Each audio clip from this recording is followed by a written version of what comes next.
Mike O'Mara, Radio Entertainment.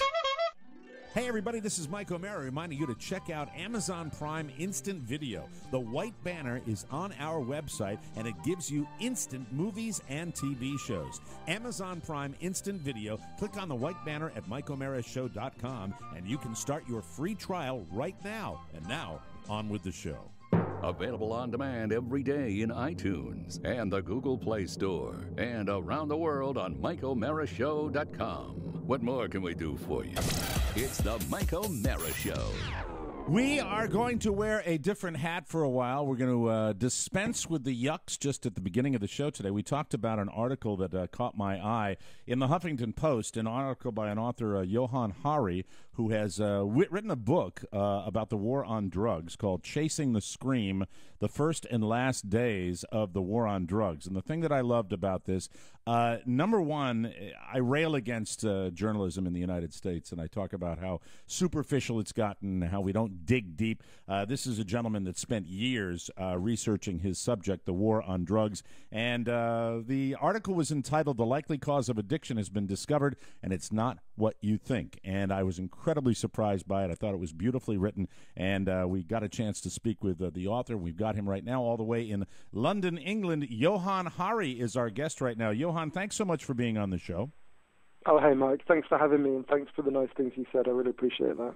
Well, you know, I think that we talk about it occasionally about journalism and the way that we scratch the surface and the sound bites and we don't dig deep. And I think when you do dig deep, you tend to discover things that might surprise people. And this article was an enormous surprise to me. You have some very, very interesting theories about the war on drugs. Let's start with what, in your opinion, would be, for those of us here in the States, the single biggest myth about the war on drugs or drug addiction. What would be the biggest myth in your opinion? There's so many. I would start with addiction, and I thought I understood this when I started. The reason I did this research and I went on this journey is partly because one of my earliest memories is of trying to wake up one of my relatives and not being able to. And as I got older, I realized we had a drug addiction in my family, and actually several of my relatives.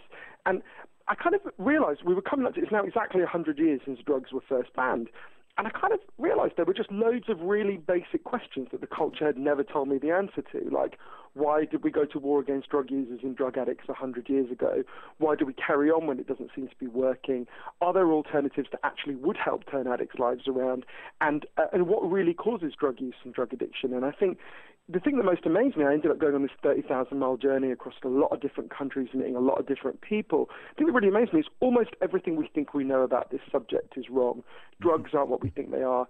Addiction isn't what we think it is. The drug war isn't what we think it is. The alternatives to the drug war aren't what we think they are. And I think just to take one of them, addiction, because I know that's what caught my writing and this is what caught your eye. If you'd said to me 4 years ago, what causes, say, heroin addiction? Right. I think I would have looked at you like you were a little bit simple-minded, right? I would have said, well, obviously, heroin causes heroin addiction. We've been told a story for a century that's just obvious to us. We think if you, me, and the next 20 people to walk past your studio all used heroin together for 20 days, on day 21, we'd all be heroin addicts because there are chemical hooks in heroin. Right. Exactly. Your body would start to physically need those chemical hooks, and by the end, you'd have this desperate craving. First thing that alerted me to the fact there's something that can't be right about that story is when it was explained to me, if I step out of this interview now and I get hit by a truck and I break my hip, I'll be taken to hospital and I'll be given loads of diamorphine. Diamorphine is heroin. It's actually much stronger heroin than I could ever get from a drug dealer because the drug dealer will send you contaminated stuff, sell you contaminated stuff, whereas obviously the doctor gives you medically pure stuff. I'll be given that heroin for quite a long period of time. Anyone listening to this who's had a hip replacement operation, you've taken loads of heroin for a long period of time. Mm-hmm. Now, if what we think about addiction is right, what should happen to those people? They're exposed to all the same chemical hooks as an addict. They should become addicted. This has been studied very carefully. It doesn't happen.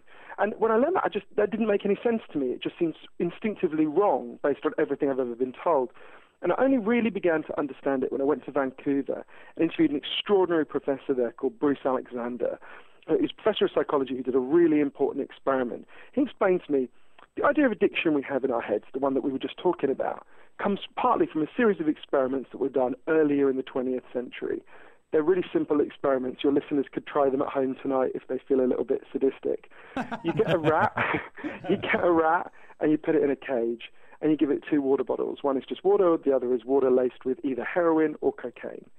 If you do that, the rat will almost always prefer the drugged water and almost always kill itself. I remember, Johann, I remember actually watching that. Maybe it was the 70s or 80s. I seem to remember watching a video of experiments with rodents. I think it was, Mike, required viewing in high school. Wasn't like it? Where you see the rat shaking and out of control, and Sure. they use that to say this is what happens if you experiment with drugs. If you take heroin, or cocaine, you're gonna have this happen.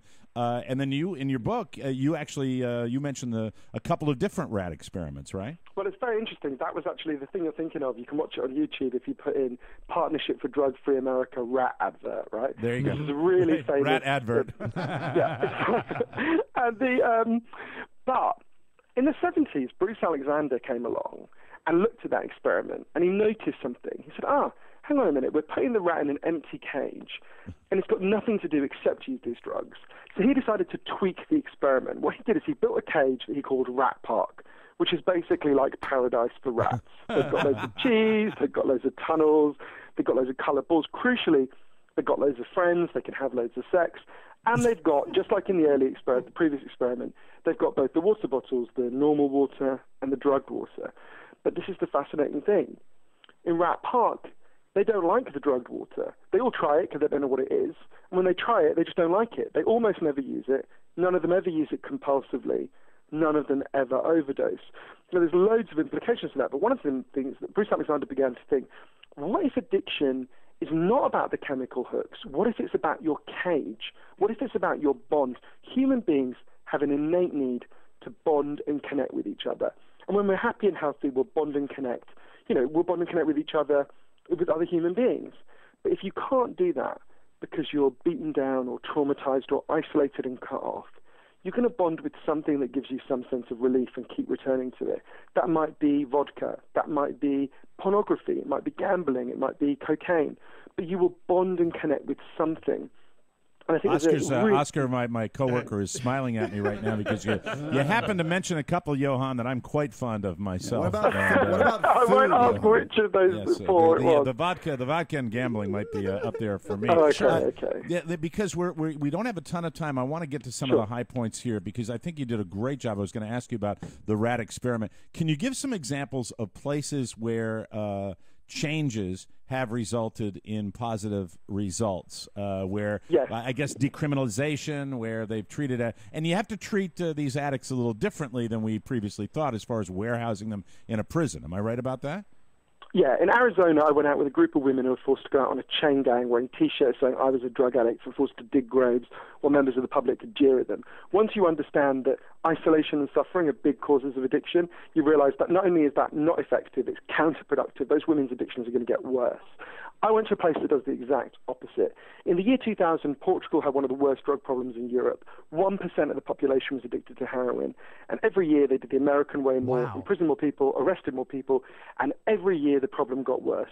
And one day they decided, look, let's just set up a panel of scientists and doctors to go and look at all this evidence, including the stuff we're talking about, and let's agree in advance that we'll do whatever they recommend. So the panel goes away, comes back and says, decriminalize all drugs, from cannabis to crack. But, and this is the crucial next step, take all the money we used to spend on cutting addicts off and spend it instead on reconnecting them with the society. And it's really important to understand that's not really what we think of as drug treatment in the United States and Britain. It's not, they do a little bit of residential rehab and psychological support that does have some value. But actually the thing they did is the exact opposite. Think about those women on that chain gang. When they get out of prison, they're going to have criminal records. They're going to never have access to the legal economy again. It will be very difficult. What they did in Portugal was make sure every addict had a job. They set up a huge program of job subsidy. So basically, say you used to be a mechanic. They'll go to a garage and they'll say, if you employ this guy for a year, we'll pay half his wages. The goal was to make sure that every addict in Portugal had something to get out of bed for in the morning and could start having normal relationships and normal bonds. And it'll be 15 years this year since that experiment began, and the results are in. Injecting drug use is down in Portugal by 50%. Overdose deaths are massively down. all signs, street crime is massively down. I went and interviewed the guy who led the opposition to the decriminalization, a guy called João Figueira, who's the top drug cop in Portugal, who said what a lot of your listeners are probably thinking, which is, surely if you decriminalize everything, it'll be a total disaster. And he said to me, everything I said would happen didn't happen, and everything the other side said would happen did.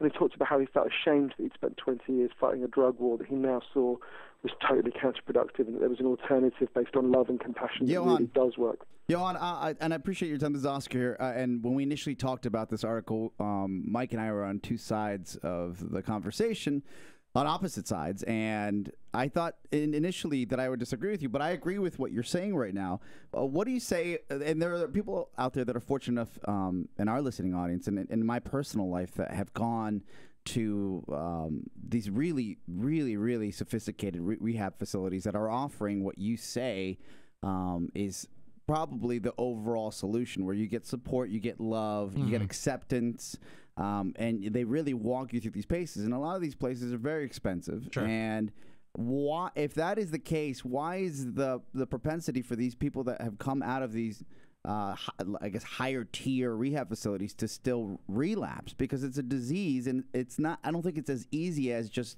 loving and supporting and taking a different approach to this type of problem. I think the failure of rehab, which you're totally right to highlight, and it has a very high failure rate, short-term residential rehab, reinforces this. Bruce Alexander's theory doesn't undermine it. So let's picture, again, those cages, the isolated rats and then Rat Park. Let's imagine you took that rat out of an isolated cage, the isolated addicted cage, and put it into Rat Park for a week, and then put it back in the isolated cage. You wouldn't be surprised that it relapsed. The problem with the way that we think of rehab is we think, oh, you go away for, if you're really lucky, 3 months? And then go back to where you were before. You go back to your previous cage. Sure. You go back to the life where you were disconnected. Well, I think that reinforces Bruce Alexander's argument that we need to think much more. He says, in addiction we talk all the time about individual recovery. That has some value. We need to talk much more about social recovery. Something's gone wrong with us, not just as individuals, but as a group, and about ways of reconnecting. I think that's really important. That you're right, that just taking someone out of the cage and putting them back a short period later is an expensive waste of money. Yes. Johann, at risk ahead, Rob. I'm sorry, at risk of oversimplifying it, it just makes perfect sense. If someone takes a block out of someone's life, you need to permanently replace it with another block, or it's just going to continue again. And again, at risk of oversimplifying, I want to ask you this. Based on what you've said, if someone is a genuinely happy person, can they become an addict? Well, we don't need to speculate about this. The UN Office of Drug Control, who are the main drug war body in the world, right? Their slogan is a drug-free world, we can do it. It tells you where they're coming from. Even they admitted something quite extraordinary. It was quite shocking to me, actually, a couple of years ago. They admitted that 90% of all currently illegal drug use is what they call non-problematic. Doesn't cause health problems, doesn't make you addicted, doesn't cause you to overdose. 90%, that's a pretty extraordinary number. Mm-hmm. And if you think about alcohol, we kind of know that, right? I think about it all the time, Johann. I'm thinking about it now. You go into a bar, right? You look around, you know that 90% of the people there are just relaxing after a day at work, they're chilling out, the alcohol is making their life a little bit better. You also know that there'll be some people there who are alcoholics who have terrible problems and deserve compassion. But we know that the vast majority of alcohol users don't have a problem with their drug because they're not miserable, because they want to be present in their lives. One of the ways I would explain it is very simple, right? I've got here in front of me a can of Diet Pepsi. You guys have probably both got drinks in front of you, right? Yeah. Forget the drug laws for a minute. Totally legally, we could all have vodka in front of us right now, right? Why not? We could be getting drunk, right? You've probably got enough money. You could get drunk for the next month, and you literally non-stop, and you wouldn't be homeless, right? Right. You're not going to do that. The reason you're not going to do that is not because anyone's stopping you. It's because you want to be present in your life. You've got a job you love, you've got people you love, you've got bonds and relationships. If we want to bring addicts back to us, and this was the motive why I went into writing the book, although I ended up discovering a lot more things, you get there through strengthening your bonds with them, by making their lives places they want to be present in. That's the absolute key to it. And it really shows the madness of the war on drugs. A Canadian doctor, Gabor Mate, said to me, if you wanted to design a system that would make addicts worse, you would design the system that we have now. Wow. We're talking with Johann Hari. He's got a book out that if you have anybody in your life, or even if you're interested in the subject like I was, Chasing the Scream, The First and Last Days of the War on Drugs, an absolutely incredible book. And his theories just caught my eye. I'm so glad we got a chance to chat with you. You talk about the human bonding, and you call social media or the internet a parody of connection. I love that term. Where we're all on Facebook here we're all on Twitter. We feel like we're connected, but you call that a parody. That's not real connection, in your opinion.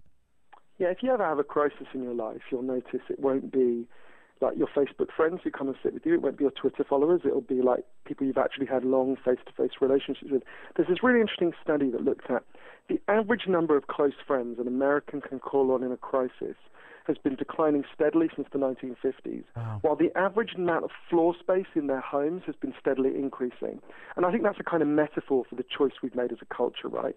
We've traded friends for floor space. We've traded stuff for human connections. And we all know instinctively that that's unless you're Donald Trump, we all know instinctively that's madness, right? No one is going to lie on their deathbed and go, what a great life I had. I can count this massive floor space I had in my home. Right. And yet the whole pressure of the culture is to think in those terms. If you're not constantly consuming, you're not a good American, you're not a good Brit, you're not a good citizen of our culture. And I think this is partly why I don't want to overstate this. There are many other ways human beings can be cut off from meaning, and people were even more cut off from meaning in Soviet Russia. And it's way too simplistic to say it's related to the economic system we have. But I do think the economic system we have is one way human beings can be unanchored from healthy human bonds and can end up fixating on things that don't make us happy. And it's one reason why we're so miserable. And our culture is so immersed in that often it makes us really miserable. And we think, well, why should I be miserable? I've got everything the culture tells me I should want, right? I've got the floor space. I've got the stuff. I'm spending the money. There must be something wrong with me if I'm still miserable and unhappy. Well, no, it's that's the system that tells you to value the wrong things. We could go on for 3 hours. Before I let you go, Johann, I want to ask you, how did you did a book tour? You've been to the States multiple times. How do you think your theories are playing here in the U.S.? How do you feel, or even in Britain as well? Moving. I lived in the U.S. most of the time I was writing the book, and I love the U.S. and I love Americans, and I've been incredibly moved by the response from. It's sold incredibly well in the U.S., but also just the overwhelming response from ordinary Americans. I mean, I'll give you a couple of examples. The two that have most moved me in the last little while have been. One woman came up to me after an event I did in it was either D.C. or Baltimore and said, my brother is an addict. I haven't seen him in 7 years. I read your book. I realized I should be angry with the drug war, not with him, and I'm taking him for lunch. And I felt really touched by that. One of the other ones was an addict who emailed me and said, yours is the first book I've read that didn't make me feel ashamed. And if I think about, think about people I love who've had and still have addiction problems, and it's incredibly moving to think that some people will connect with that, and it helps to give people a different story about what's happened to them or to the people that they love, and that this 100-year story of telling people they should be ashamed, they need to be punished. There are people all over the world fighting for alternatives to that, and the places that have chosen the alternatives are seeing such amazing results. That to me was so moving. It was very dark going to these terrible places, whether it was what happens in Arizona or Ciudad Juarez or this transgender crack dealer in Brownsville, Brooklyn, who I got to know very well over 3 years, and who's an extraordinary person whose story I tell in the book. But to then go from that, these kind of terrible tragedies, to places like Portugal and Switzerland and Uruguay, where they ended the drug war with incredible results. It was really moving, because to realize it's one thing to tell the stories of people resisting suffering, but to also go somewhere else and think, oh, wow, that none of that has to happen. It's not that, of course, there will still be tragedies, just as there are still alcoholics, even though we've ended alcohol prohibition. But so much of this misery and pain is completely unnecessary and is the product of a human-made system that we can choose to end if we want to, and that there's so many inspiring people fighting for that, and there have been all along. One of the stories I tell in the book is the story of how Billie Holiday was stalked and killed by the maniac who launched the war on drugs, and how she resisted, and how at the very birth of the war on drugs, Billie Holiday saw everything that was going to go wrong with it and made this incredibly eloquent case against it. To see that none of this had to happen. And we've now got a choice, right? The one thing you can say for the war on drugs in its defense is we've given it a fair shot, right? Yeah. We've spent 100 years, $1 trillion, more than 1 million people in prison in the United States alone, 70,000 people dead in northern Mexico alone in the last 7 years. We gave it our fair shot, right? We tried that way. There are other ways we can try now, and there's evidence they work much better. Johann, absolutely brilliant, brilliant interview, and a delight to have you on the show. The book is Chasing the Scream, The First and Last Days of the War on Drugs. Wonderful book. And Johann Hari, congratulations. Really great stuff, and an honor having you on the show. And if you get to D.C., come to our studio. We'd love to talk to you in person. I'll just put a plug as well. That if anyone wants any more information, then go to the website, www.chasingthescream.com, and there's loads of more information. You can take a quiz about all that you've talked about and various bits and pieces. Perfect. Fabulous. Thanks so much, Johann. Great talking to you. Thanks again. Cheers. Have a good day. Thank you. Good stuff. Wow. The interview is good for me as I was reading the article. And cool, right? For anybody that's been around people that have addiction, that's that's something we decided to put our serious hats on for a while. Get the vodka. Good to let's get the vodka out right now. Yes, Rob, you were going to say something? Yeah, I just wanted to tell Oscar Billie Holiday was a singer. I knew that. It's the Mike O'Mara Show. You can listen to the Mike O'Mara Show at www.mikeomarashow.com. Stay tuned for an outstanding entertainment program. It's the Mike O'Mara Show. Let's get down to business. We're on the entertainment capital of the world. So from now on, you guys can no longer say these hateful words. Chubby, chunky, blobbo, slobbo, fat bastard, Michelin man, stay puffed, chumbawamba. It is balloon! Papa Grande, Augustus Gloop, beached whale, big boned, Wisconsin skinny, butterball, dump truck, jelly belly, pudgy wudgy, lard ass, blubberino, Buddha belly, Hurry E. Tubman, 1 ton soup, Blob Saget, Chub Hub, Calvin Cool Whip, Manfred Man Boobs, 21 Lump Street, Walking Before Picture, Fatso, Harvey Milk Chocolate, Obese Want Cannoli, Mahatma Gumbo, Salvador Deli, Elmer Pantry, KFC and the Sponge Cake Band, Snacky Onassis, The Foodie Blues, Hoagie Carmichael, and Wide Load. What about Mr. Two Belts? Good, good. By which I mean bad, bad. As long as we're opening this up, and I'm glad you are, I want to tell you guys that when you call me a gargoyle, a troll, or a homunculus, it kind of hurts my feelings. What? You're kidding. We never dreamed. Who knew goblins had feelings? You see, that's what I'm talking about. It's the Mike O'Mara Show.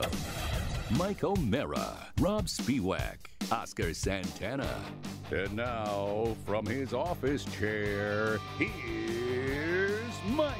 Coming to you live from the Cappy Pfeiffer studio in the heart of our nation's capital, Washington, D.C., this is the Mike O'Mara Show. Whoa, whoa.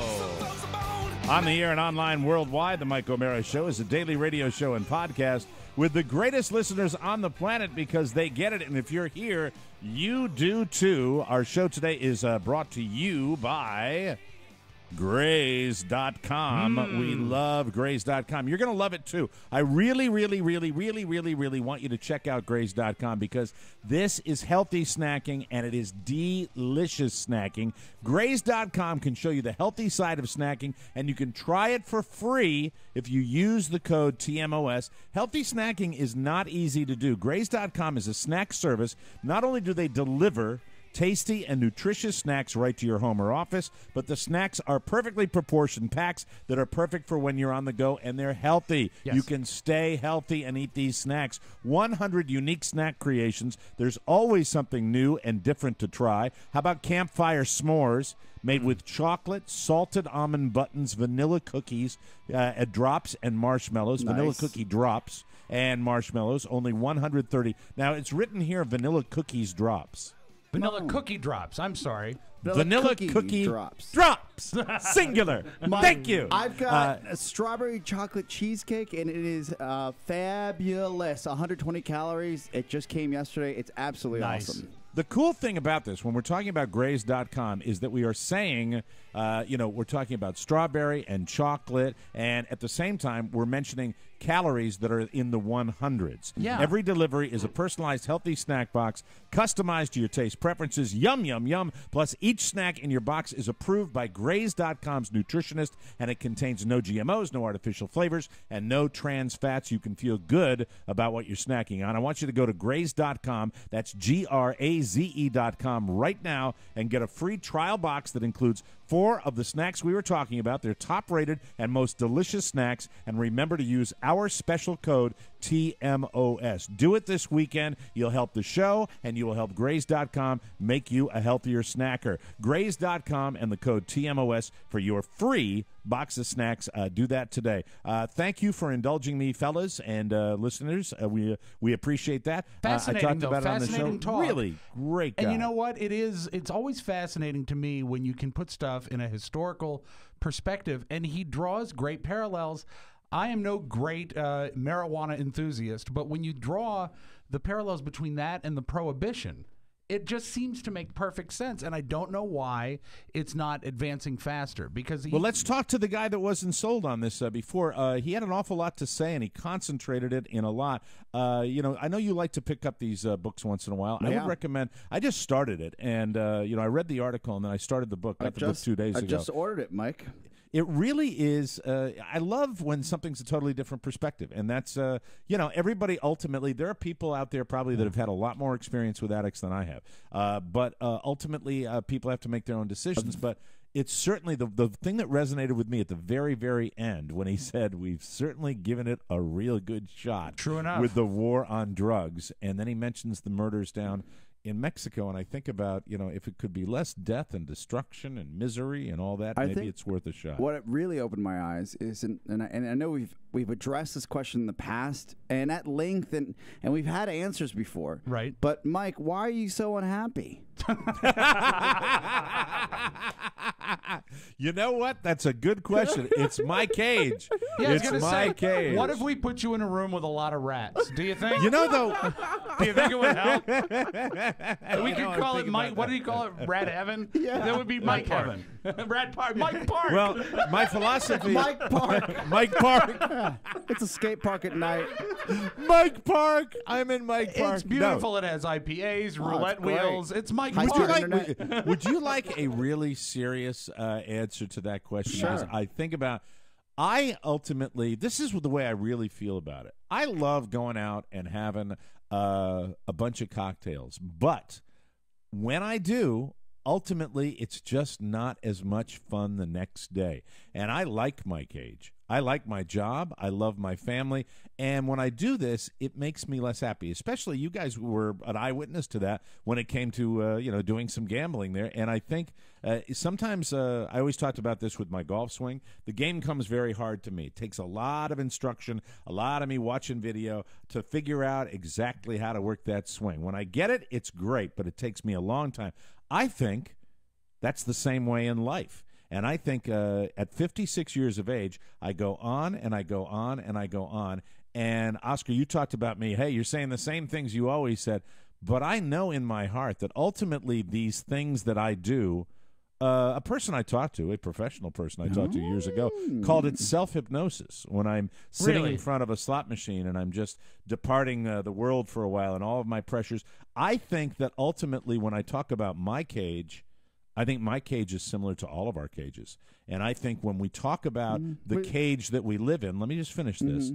It's the cage of the society we live in, the pressures that we have to make sure everything's taken care of, to make sure we have the things that we need. The floor space, Mike. The floor space. Yeah. And I think I'm probably like a lot of you out there that go to sleep at night with a wife and a kid and 2 other kids and sit there and say to myself, am I going to be okay? Am I going to take care of it? Am I going to make sure that I get the job done? We have business meetings all the time. We talk about that. And those pressures are rather significant for every working person in the country, unless you're, somebody who's a Vanderbilt and, you don't have to worry about those things. And I think that's the cage. And I think if you're talking about what I think about that makes me unhappy, that would be the answer. That'd be the long answer, but that would be the way I'd look at it. And I think I'm like millions of Americans that feel the exact same way. And you're always chasing. You're chasing, and you want it to be better. And sometimes, if you have a few beers or whatever, or you pull the handle on the slot machine. Or a turkey leg. Yeah, you think a smoked turkey leg, always delicious, and why stop at one? Because or a Jack and Coke. That's I've right. been doing pretty good lately. So you're not. So you're immune for this. The man with no compassion says he's immune from it. Or is that what it is? I'm actually in control right now. That's great. I'm pretty happy about it. Though I will say this: I do worry about things like people signing up for Graze.com. If you're out there and you've been thinking about it, it's time to do so.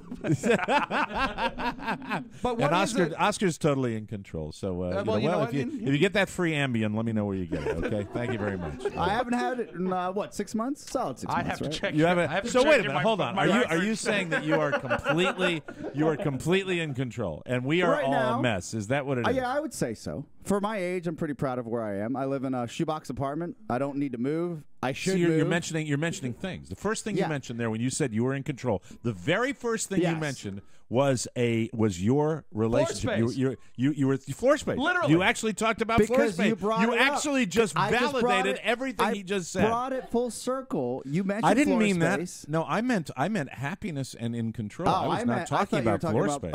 Like personal possessions. No. Do you really?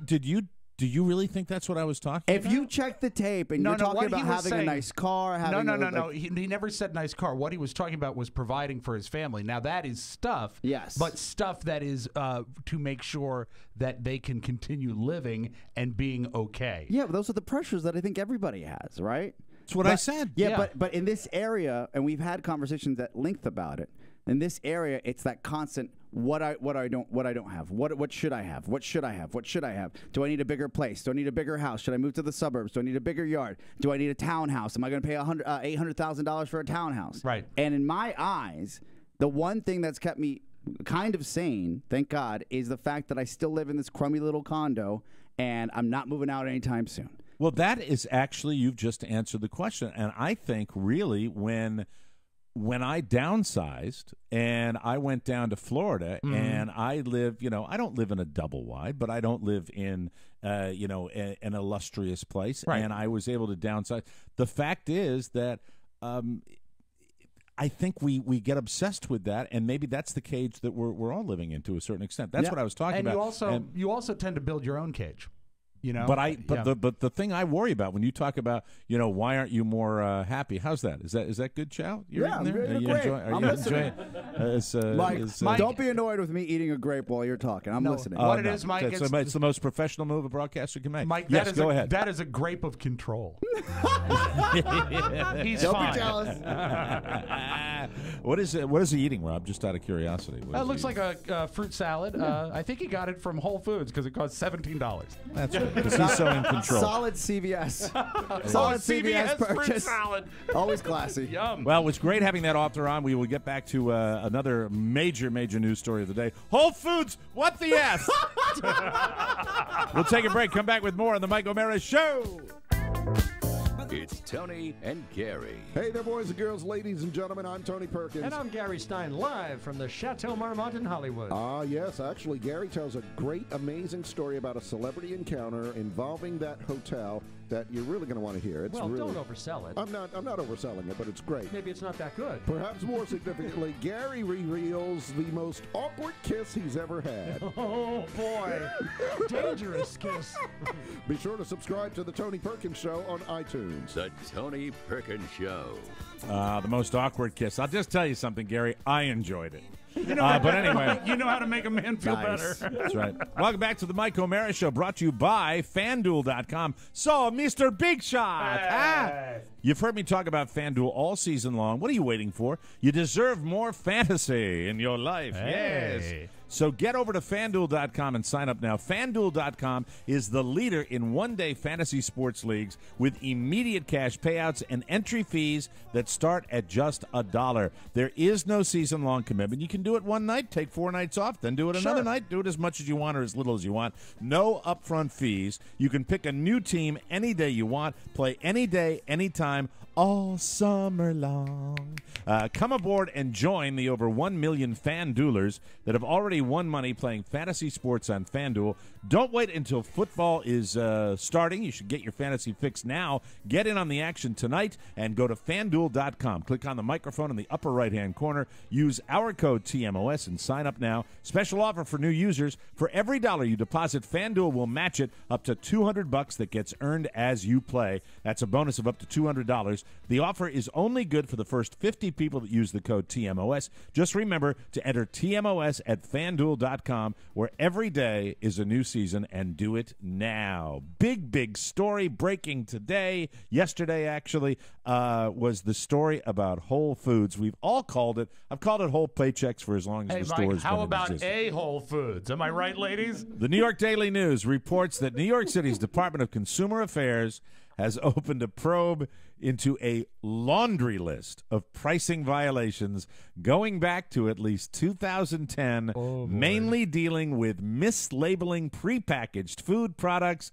with incorrect weights. An agency spokesperson, this is in New York, by the way, not nationwide, they said that when the investigators weighed 80 different items at 8 different locations, every single one of the labels were found to be incorrect, usually overcharging the customer. And apparently, from what I've read about this, that there are other examples where they have put tax on items that didn't have to be taxed, and maybe they're putting that in their pockets. This is a big deal. And I tell you, this is a result, I think, of people, you walk into Whole Foods, you accept the fact that you're going to be charged a fortune for things that you would pay a better price point everywhere else. It's a pretty amazing story, and if it goes all the way up to the top, this could be big. Oh, they've had their thumb on the scale now for a long time. But the thing is that's so weird is the consistency. 80 products and all of them? That seems to me to be somebody's telling them to do it Who addresses, and you would know better, Rob, because of your days in the grocery game. Mike, that's for anyone who just might be joining us. I love it when Oscar says the grocery game. I spent years in the grocery game, but I was forced out.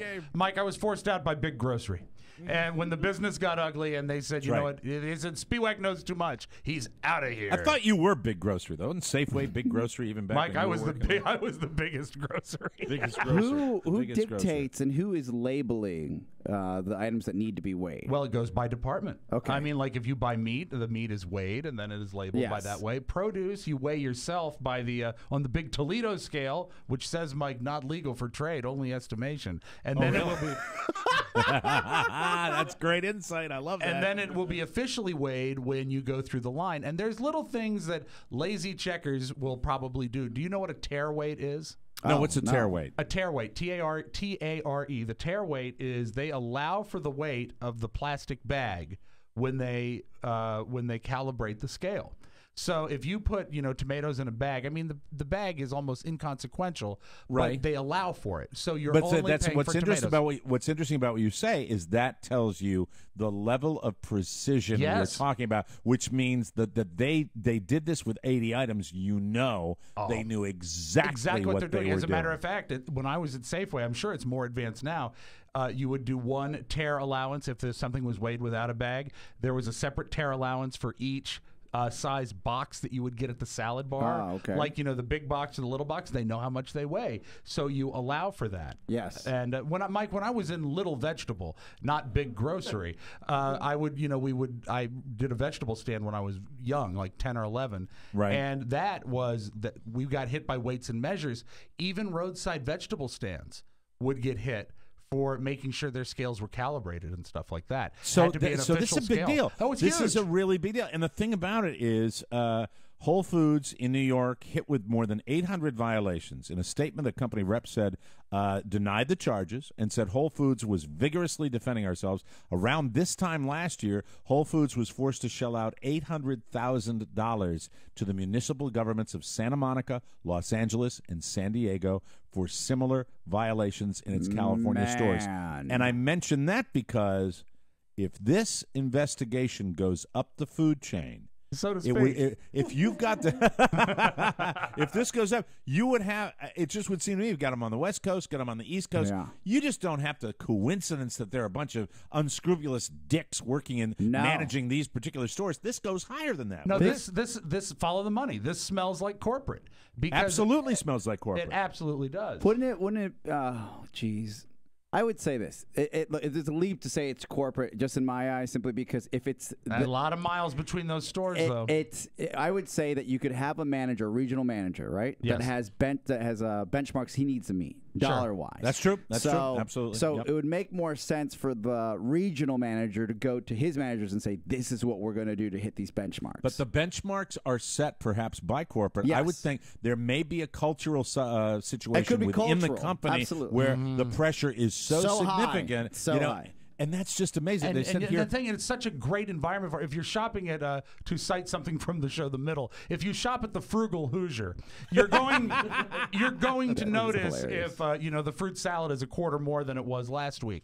But if you're going to Whole Paycheck, you're not going to notice if you're paying $27 for steaks or $29. But getting back to the whole thing with New York City, think about when they're talking the New about York LA, environment too, and Santa Monica, that kind of world. You're going where I don't pay attention to the price of my things are going to cost more. Yeah, so you know. Kind of, and you don't give a rat's ass. Like, You're ripe for being taken advantage of. If you roll up to the Hannaford in Ellsworth, let me tell you something. If that zucchini is 1/10 of 1 cent more, you're going to have the old lady that lives on the street on the corner.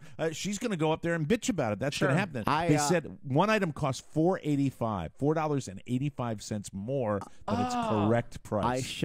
I tried to shop when I first moved to the Glover Park area at Whole Foods. You got one right down the street. Yeah, we do. It's a building that's it's on Wisconsin Avenue. It's solid gold. It just didn't make sense because I just couldn't wrap my mind around half the things they were selling, and then also half the things that they say cost so much. And are you back to the social Safeway now? I just go back to the Safeway, and even there, to be fair, I'm not educated enough to know this is what this should cost. Right? But I just don't know, and it's not because I can't find out. I could find out if I wanted to, but I sit there and I'm like, well, I guess this is how much things cost. Right. And Mike, it goes back to something that we've said for years, which is how much is something worth? Something is worth exactly how much someone will pay for it. And if you don't pay attention to it and you accept it, you're going to probably get your ass burned. This past Saturday, our friend Dominique was in town from New York, and he and his son were out at the park. And he said, come on, hang out. So we went down to the park, and we hung out. And his son scraped his knee. And he's like, "Oh man, I gotta go home." And I was like, "No, I'll go to that Whole Foods and get you some Band-Aids." And as I'm running over to the Whole Foods to get him some Band-Aids, I know that I should just spread my ass cheeks because I'm gonna take one right in the exit sign, right? Your $18.95 box of Band-Aids. So I run up there and I had my card with me, and I said, "Hey, I just need some Band-Aids." Probably only needed 2, maybe 2, right? Sure. Right, exactly. And I didn't want to do the old Chris Rock bit. What can I get? 8 ribs and some soda. How about a rib? Usually sell Band-Aids singular. Just plus I'm in my hand for a dime. So the guy looked at me. I was like, "Do you have a smaller packet than this $15 pack of Band-Aids?" And they're probably organic, and I don't care.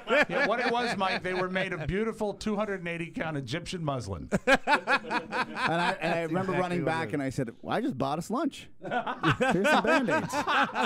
Save it. Save this Band-Aid." Yeah. Well, to be continued. We'll see where this ends. Look, I don't trust big food. No. I really don't trust big food. We'll have to wait and see where this shakes loose. It might go away, might not. We'll keep you posted. We'll take a break. Come back with more fun and more thrills on the Mike O'Mara Show.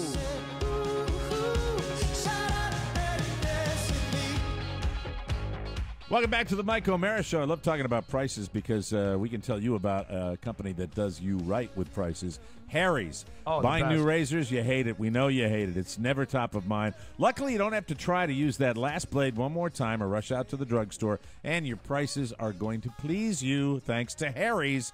Harry's takes the guesswork out of shaving. They send blades direct to your door based on how often you shave. And even better, Harry's is giving new customers an additional $5 off their first monthly subscription with the coupon code TMOS. You know it, you love it, we want you to use it.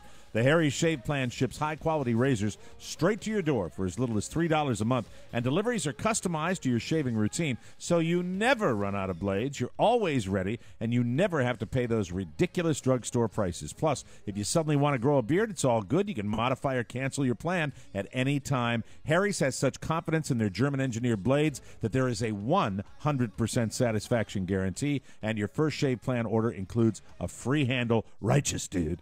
Start your Harry's monthly plan today. Start your subscription and never worry about buying blades again. Never. Special offer to new customers. Get your free razor and save $5 off your first subscription with the code TMOS at checkout. That's HARRYS.com and the code TMOS, and start shaving better today. All right, welcome back to the show. Soon, Mr. Scholarship winner. Oscar's going to hate this next segment, but we have to. You know, it's summertime. You know, it's that time of year where we actually have to really get our food on a little bit. Yes.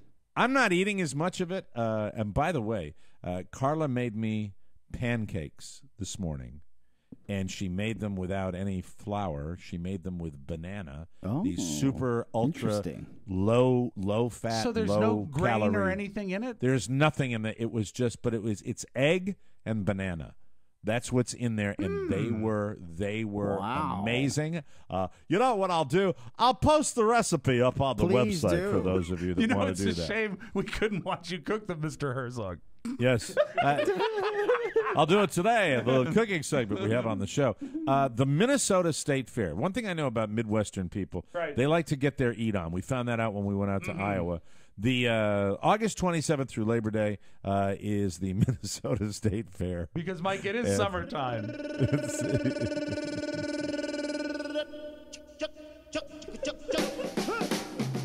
Here we go, baby. How you doing? Summertime. Hello, Minnesota State Fair goers. How are you? They have new foods for 2015. A fair, by the way, and I know that I'm a food snob. Yes. By that, I don't eat that much of it. But I loved the fair as a child and as a young adult because it's the best place to find just these wonderful treats that you could never find anywhere else throughout the year. But you wouldn't overindulge even back then because you, Oscar Santana, are in control. Thank you, Mike. Always. Appreciate now, it. what are the state fairs like in Bolivia? Oh, we didn't have them there. They're more of a revolution. It was called Fair de Paz, right? Let me read the protests and firearms. Let me read you the press release. The Minnesota State Fair. Oh, sure. Time to eat, is pleased to announce the addition of not one, not two, 40 new foods. What? And 11 new frozen treats to the expansive menu offered at the Great Minnesota Get-Together. Now, that is fantastic. I would think that might be the name of the whole fair, Mike. The Great Minnesota Get-Together. In total, the State Fair will offer nearly 500 foods at 300 different concession locations throughout the fairgrounds.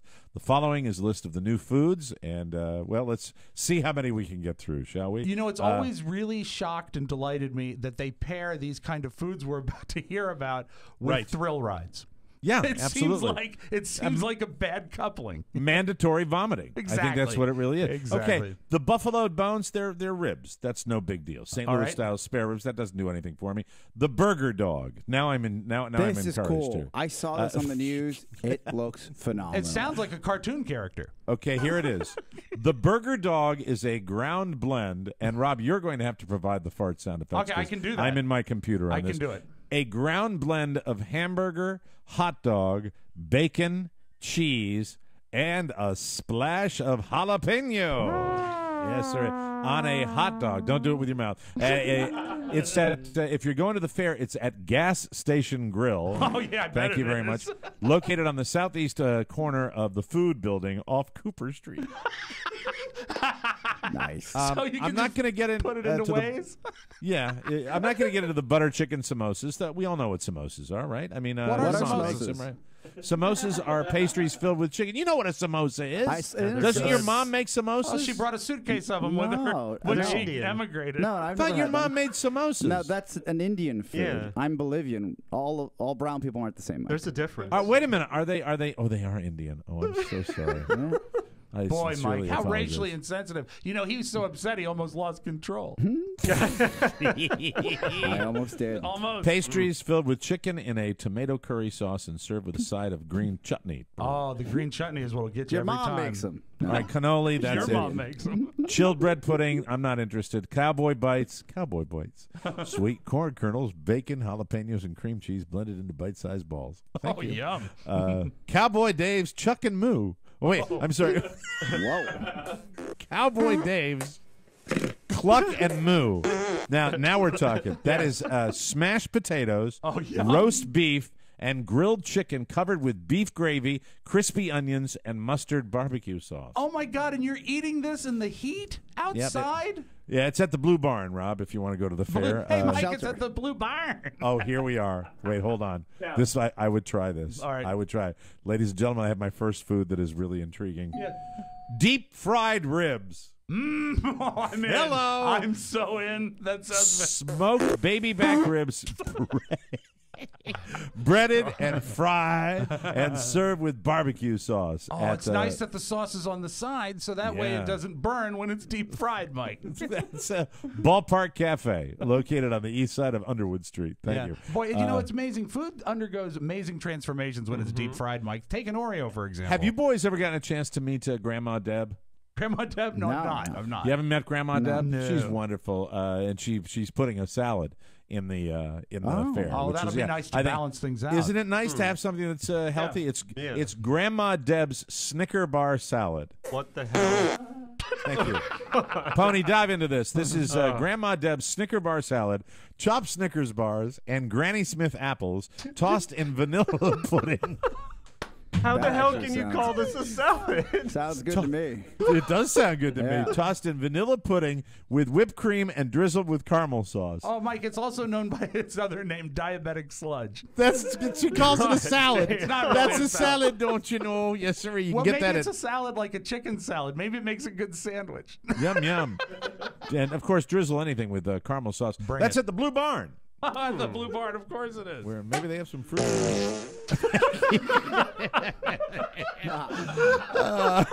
Play that one again. Honey, where you been? Honey, where you been? I just went to the Blue Barn. Oh, you at the Blue Barn? No, there it is. Thank you very much. Thank you. I'm sorry, Mike. They're in a montage format, so it sort of catch. See, that's the problem. They shouldn't be in a montage format. They should be. I know, but at your fingertips like that. I've never been called upon to provide the farts before. Let me see. Hot tail. Ooh, hot tail. Oh yeah, that's in the adult section. Roasted pigtail coated in scallion ginger sauce. I don't know if you're the pigtail guy. All right. Island slaw. That's like regular. What is it? Sriracha sauce? You love sriracha. That's the sauce with the chicken on it. Yeah, I never know how to pronounce it. That's all over the place. Oh, here we go. Sriracha? Italian dessert nachos. Italian? What is marinara sauce? Cinnamon sugar cannoli chips smothered with sweet ricotta cheese filled in fruit, chocolate, nuts, and candy toppings.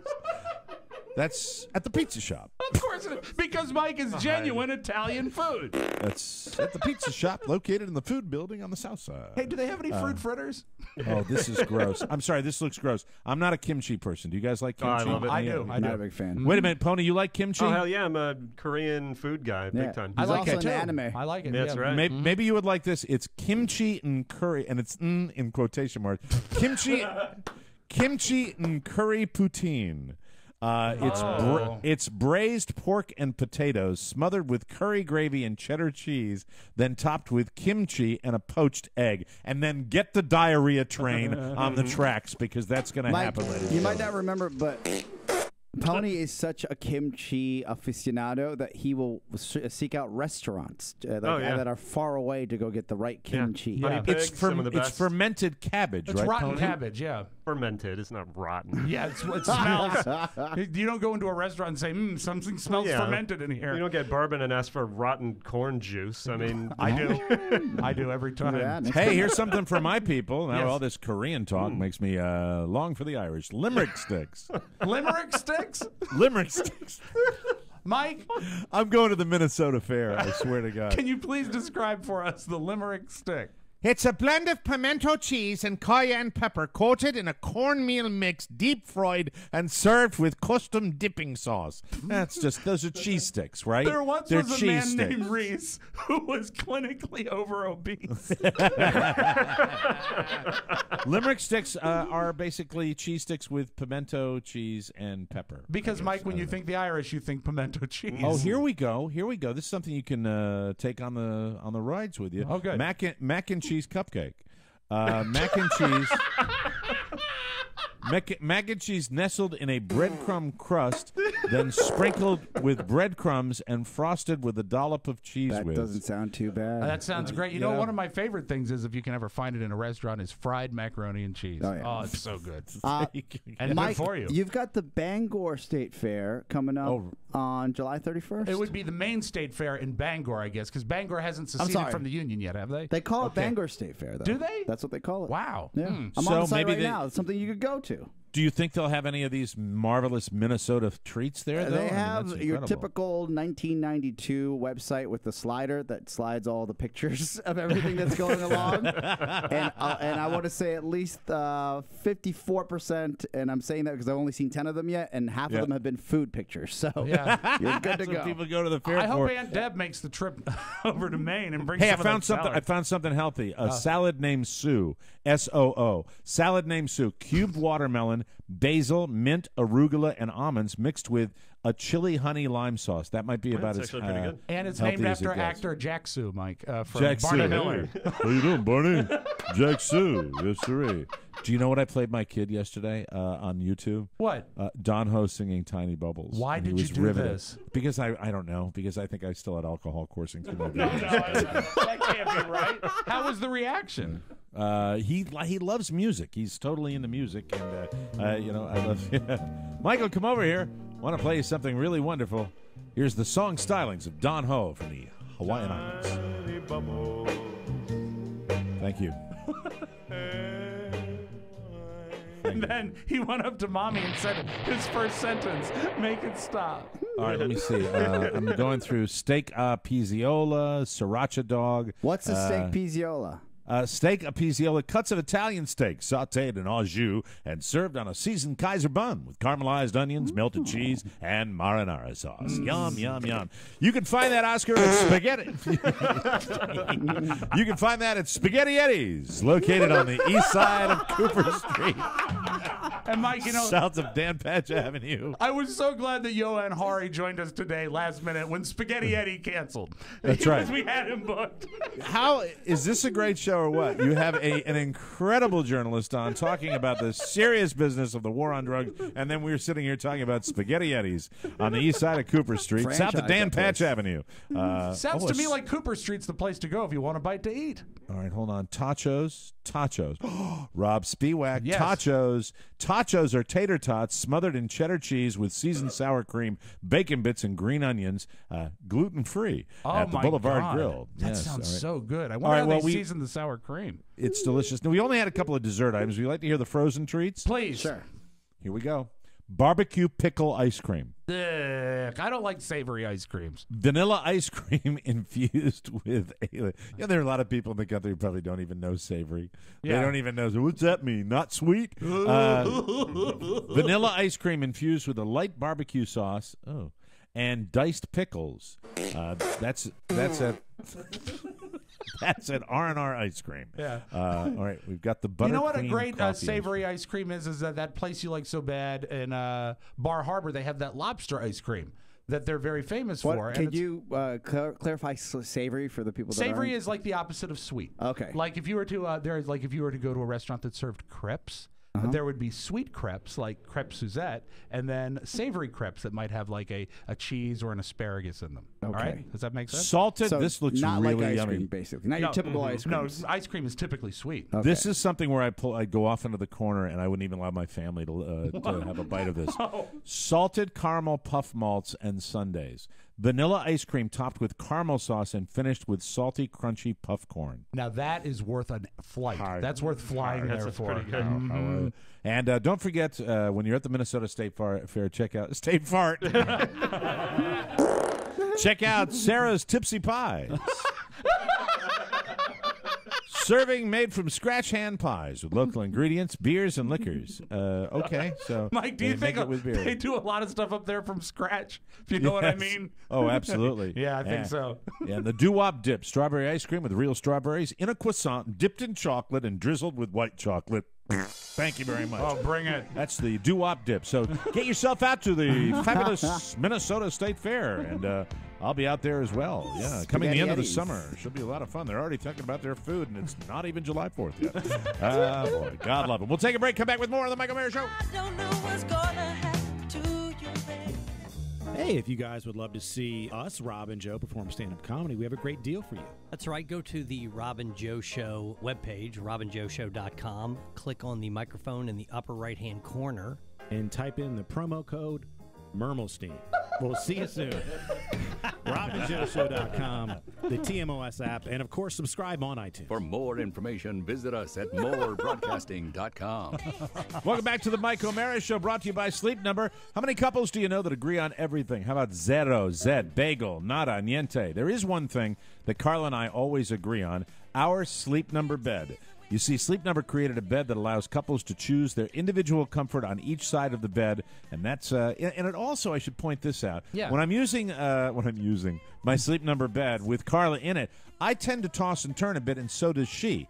When you have dual air technology on your mattress, you do not feel the other person doing it because you've got a separate platform. So if you've got a tosser and a turner and somebody that is, shaking around, I used to seriously give Carla this little thrill ride.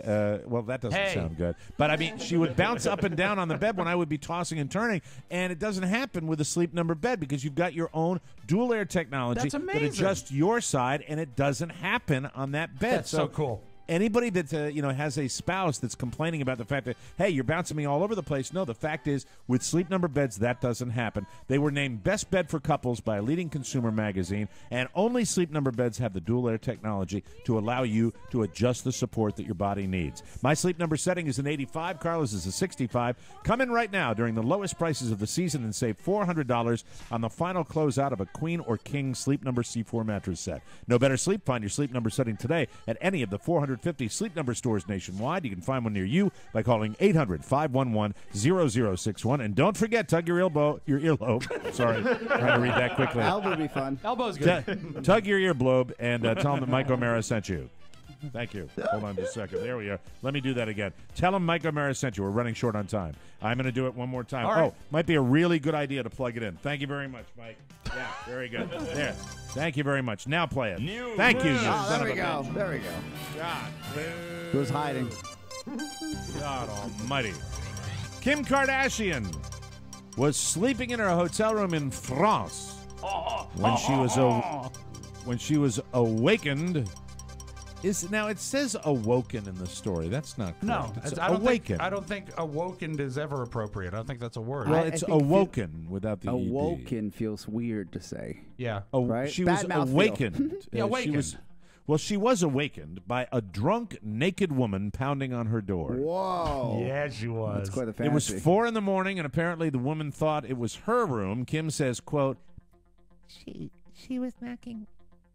She was knocking, not knocking, but banging and kicking, and I couldn't go back to sleep afterwards, and she was naked.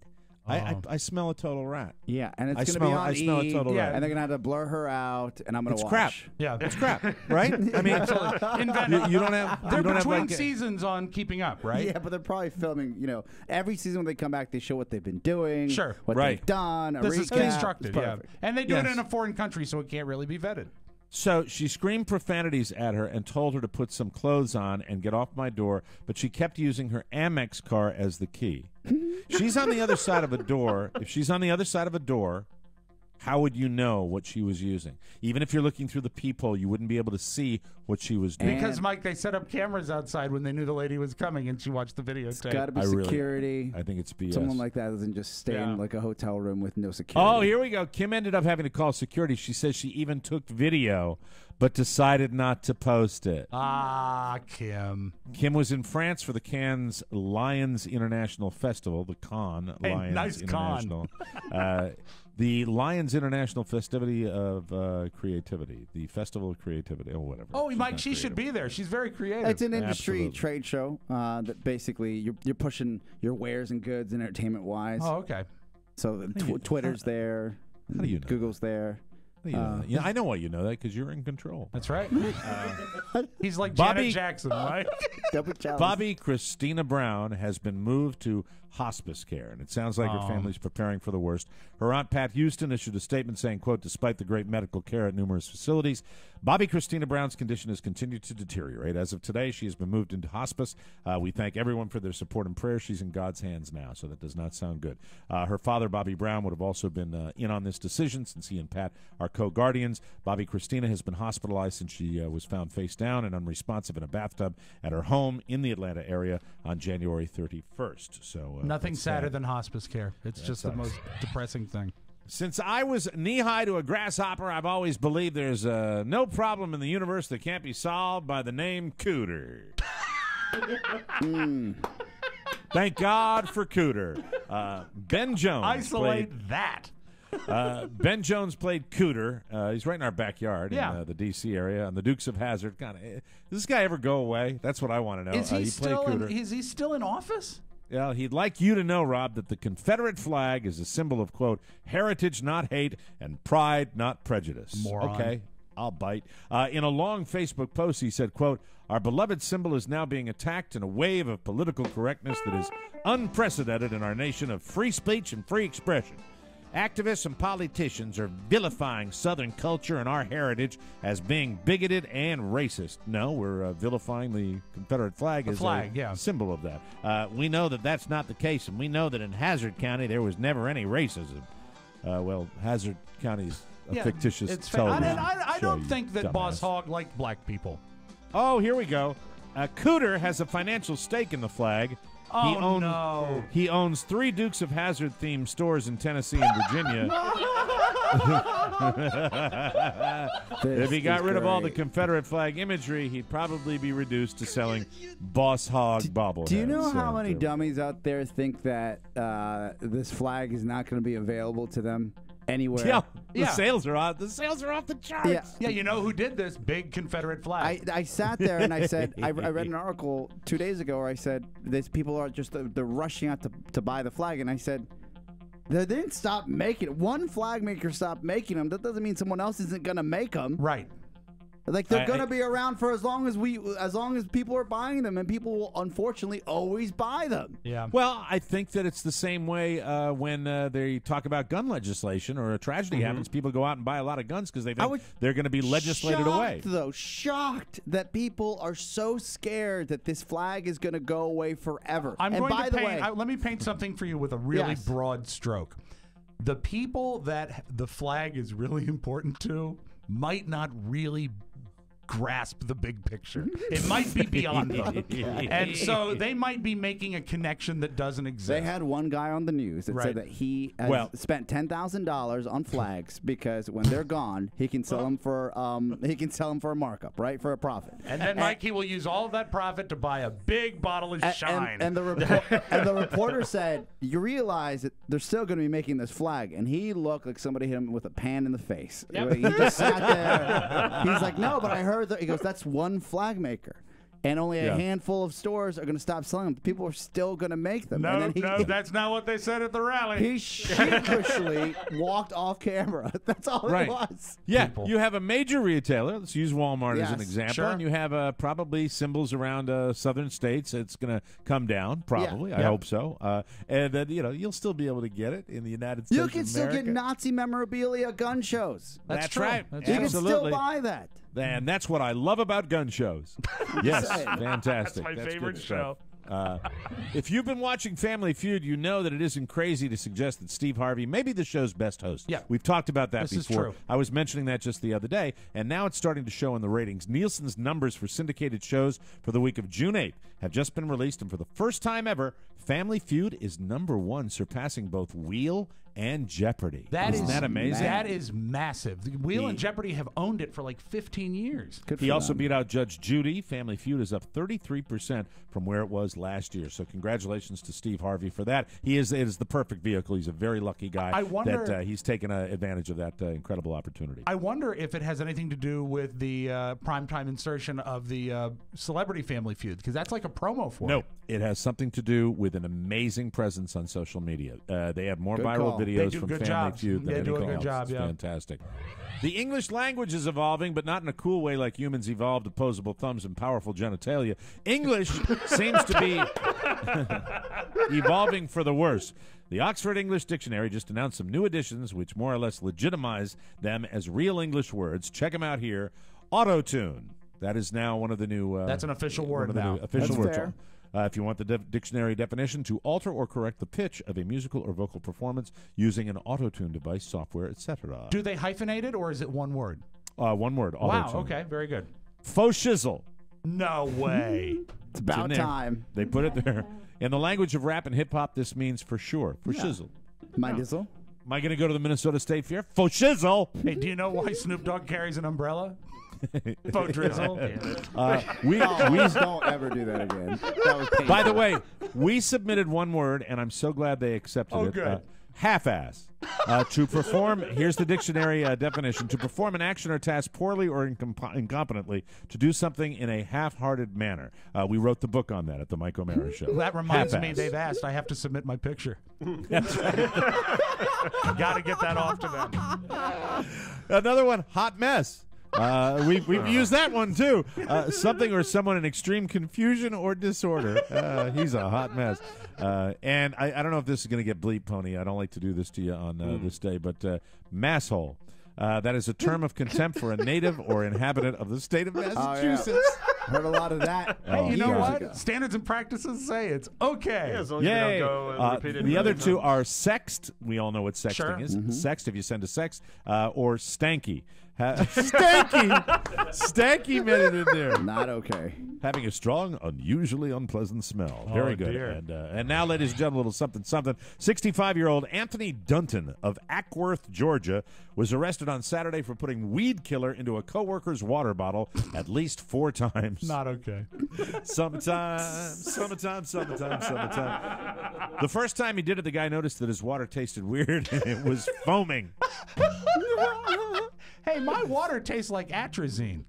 After it happened a second time, the guy set up a camera to record it when he left his desk. He got 2 videos of Anthony taking his water bottle, leaving, and then coming back a few moments later. In one of the videos, Anthony even wipes his fingerprints off the bottle. Oh, what a jerk. When the cops arrested him, he told them he wasn't trying to kill the guy. It was just a prank. Oh, no.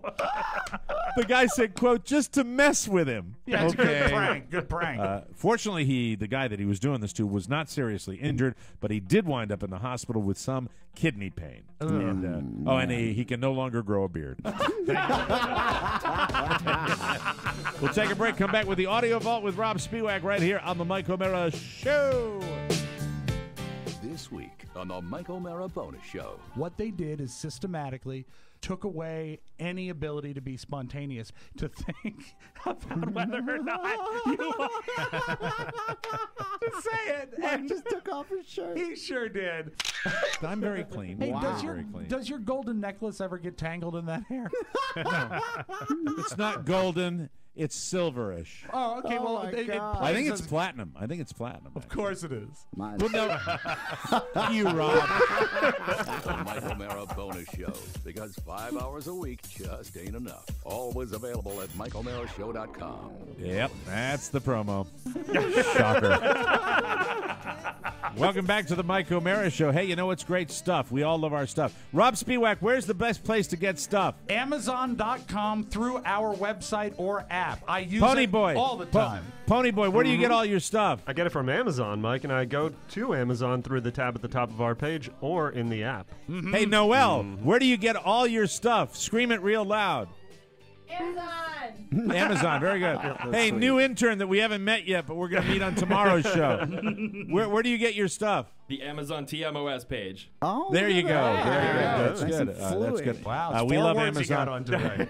The next time you buy anything, go to Amazon, MikeOMaraShow.com/Amazon, and bookmark it, or click the Amazon button on our website, or click on the shopping icon on our app. It's right there, and it's easy. Shop like you normally would. It's that simple. You help the show, and you help yourself because you get those great Amazon prices. Without further ado, let's open up the audio vault for Thursday, June 25, 2015. Rob Spiewak. I loved this video. Yesterday there was an LGBT pride event at the White House, and Mr. Obama was being heckled. President Obama. And I love the way he handled it. First of all, he literally shook his finger at the guy. No.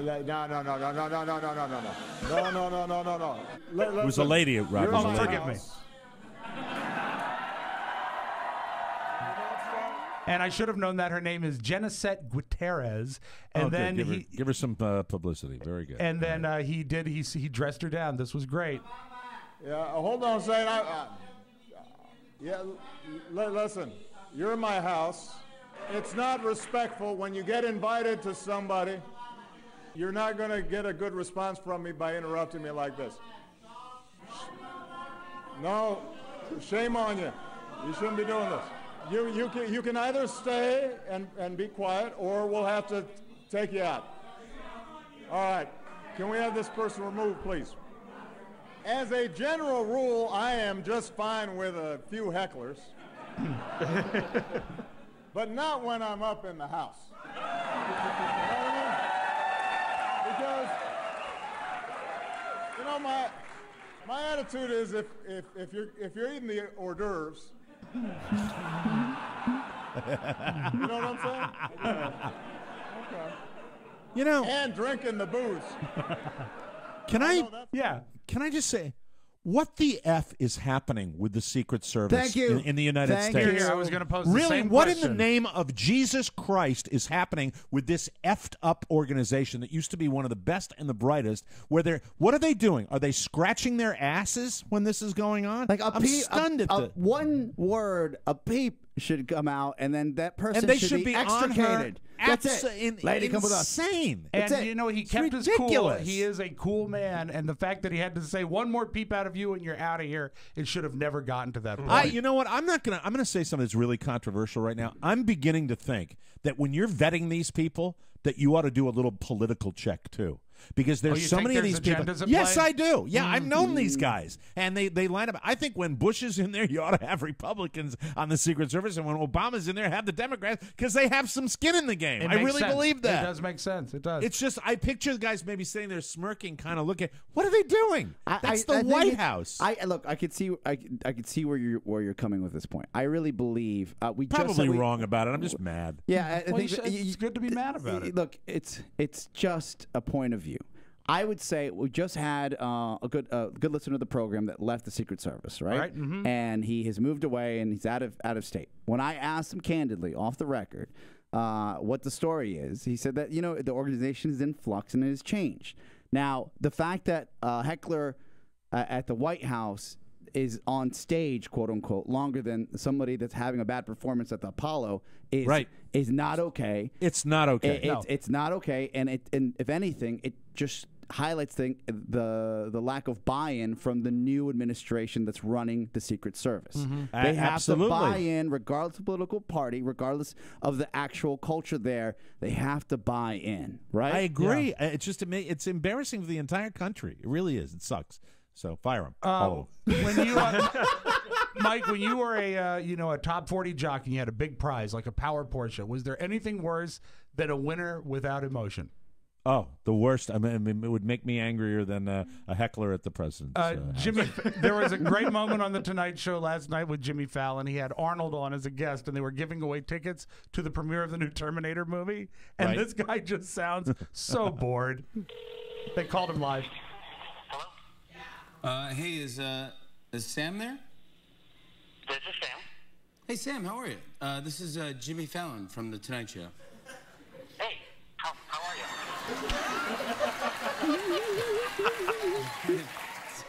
Sorry if I bored you there. Sam, clearly not a viewer. Sam, everything going great over there? Where are you now? Are you in Michigan? Yes. Yeah. Okay, great. Sam, I'm not calling from the IRS or anything, Sam. I'm just I have Well done, Jimmy. I have good news for you here, and I have a friend that wants to give you the good news. Here's Arnold Schwarzenegger. I'm here to tell you that you won, and you're going to come out to the premiere of Terminator. The only question is, how are you going to get to Hollywood? Get to the chopper!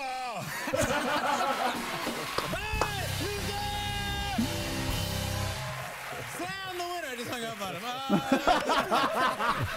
So, you know what? If Arnold's there to save the giveaway, sometimes it works, but I just like the guy, hey, it's Jimmy Fallon. Hey. I haven't gotten bored with the Arnold stuff yet. No, I like Arnold doing this stuff. I think it's great. Since he's doing press, he had a great interview where he said he went to marriage counseling with his ex-wife now. And he said that was the biggest mistake of his life. Because as soon as he knew going in that this guy was going to have an axe to grind with him, and he knew, and he sat there, he said, as I was sitting there, I said, this is just making it worse. This is just making it worse. And Maria, I told her we shouldn't go, and it's just making it worse. There was no coming back after marriage counseling, he said. Oh, and was this post all his bad behavior? This or was just this happened pre? today. This is post. So he's post. They mean so he's going to counseling just to try to get along with his ex. Yes. Oh wow. Wow. Oh my I God. wish I had that in the audio vault. Him in counseling. Can you imagine? He's sitting there and there's like a counselor. Know what? To be going to counseling with an ex-wife? No, I can't imagine that. Well, that being said, that is your magic audio vault. Have a great Thursday, everybody. Not a chance in hell. Good Lord.